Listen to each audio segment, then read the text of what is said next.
নমস্কার বন্ধুরা, welcome back to my channel. তো আজকে হচ্ছে আমাদের বাড়িতে ইতুলক্ষ্মীর বিসর্জনের পুজো। তো ওই জন্য এখানে আমি বিকেলবেলা চলে এসেছি বারান্দায় মা ইতুলক্ষ্মীর বিসর্জনের পুজো করব বলে। তো তোমরা আমার পুরো ভিডিওটা দেখতে থাকো।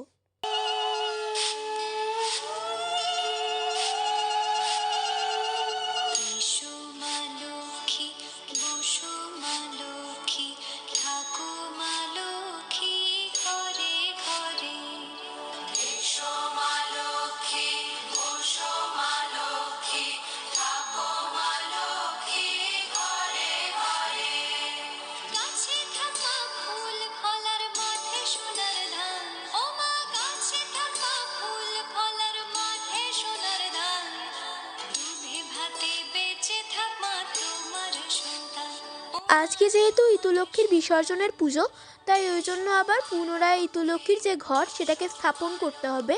তো ওই জন্য আমি ইতুলক্ষ্মীর ঘটগুলোকে নামিয়ে নিয়েছি আবার পুনরায় স্থাপন করব বলে। এক এক বাড়িতে ইতুলক্ষ্মীর ঘট স্থাপনের এক এক রকম রীতি থাকে, কিন্তু আমাদের বাড়িতে যেহেতু আগে কখনো ইতুলক্ষ্মীর পূজা করা হতো না, তাই জন্য ঘট স্থাপনেরও কোনো আলাদা করে নিয়ম নেই। আমি এই প্রথম মা ইতুলক্ষ্মীর পূজা করলাম, তো ওই জন্য আমি গুরুজনদের থেকে যতটুকু জানতে পেরেছি ততটুকু নিয়ম অনুযায়ী ইতুলক্ষ্মীর ঘট স্থাপন করেছি। যদি আমার পূজায় কোনো ভুল ত্রুটি থেকে থাকে তোমরা অবশ্যই কমেন্টের মাধ্যমে আমাকে জানিও।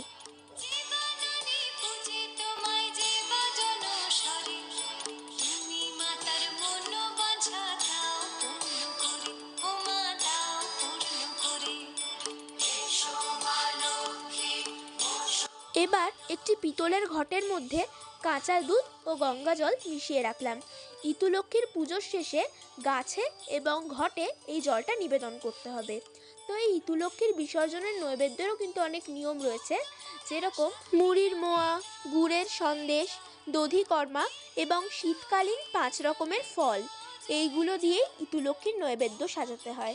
আবার কিছু কিছু বাড়িতে ইতুলক্ষ্মীর বিসর্জনের দিন নবান্ন তৈরি করে ইতুলক্ষ্মীকে নিবেদন করতে হয়। এছাড়াও ভাজা পিঠে, মালপো ইত্যাদি এইসবও নিবেদন করতে হয়।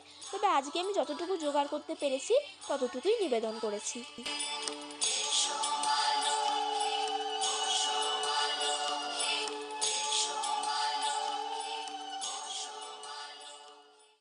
প্রসাদ দিয়েছি, দিদুকেও দিয়েছি প্রসাদ।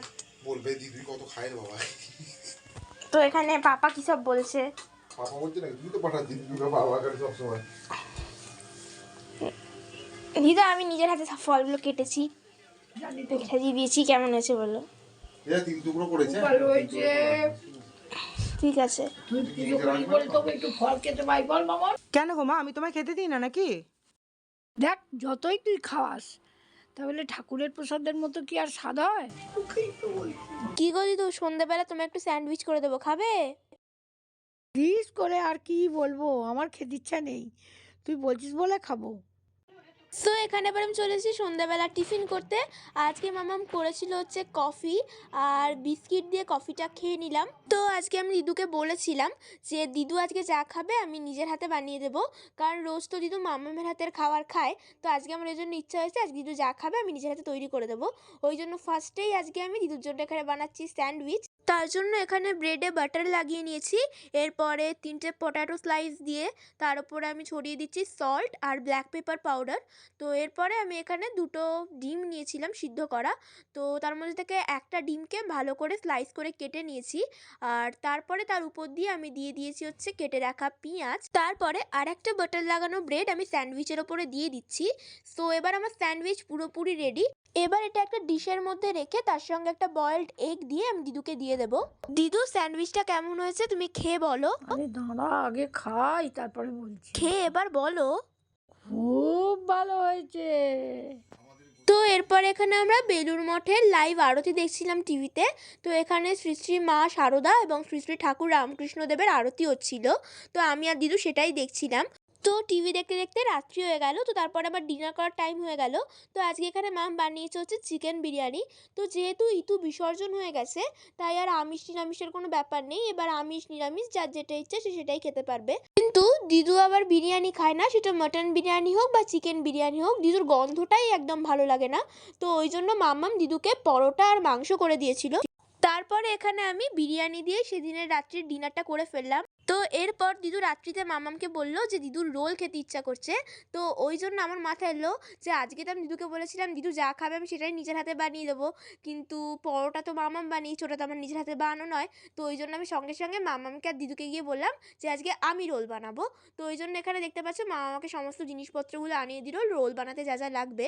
তো ফার্স্টে একটা ডিমকে আমি ভালো করে ফেটিয়ে নিয়ে তারপর প্যানের মধ্যে তেল গরম করে সেটাকে আর মামামের তৈরি করা পরোটাটাকে দিয়ে ভালো মতন করে ফ্রাই করে নিয়েছি।